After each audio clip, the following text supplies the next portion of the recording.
ടീച്ചറേ ഓ എന്നെ മാന്തി. ആര് ഞാനോ? ഇല്ല, ഇവൻ ഇവൻ നിന്നെ മാന്തിയോ?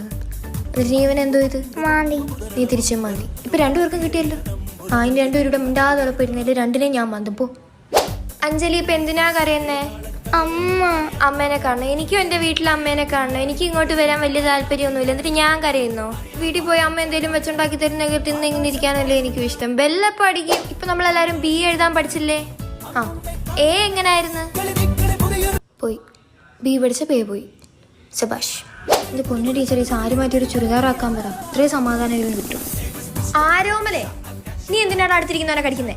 നിങ്ങൾ എല്ലാവരും ഉച്ചയ്ക്ക് ഉറങ്ങാൻ വിടുമ്പം മര്യാദയ്ക്ക് കിടന്നുറങ്ങണം. സമാധാനമായിട്ട് കിടന്നുറങ്ങുന്നവർക്ക് മിഠായി തരും വൈകുന്നേരം, കേട്ടോ? നല്ല എനിക്ക് കിടന്നുറങ്ങാൻ പറ്റൂ. ഈടാ എന്തിനാടാ കൊച്ചിന്റെ കൈ കടിച്ച് പറിക്കുന്ന? അതിന്റെ അമ്മ വന്ന് എന്നെ വഴക്ക് പറയത്തില്ലേടാ? അഴുക പിള്ളേര്. വൈഷ്ണവേ, നിന്റെ ഇഡ്ഡലി നീ കഴിക്ക്. അവന്റെ ദോശ അവൻ കഴിച്ചോളൂ.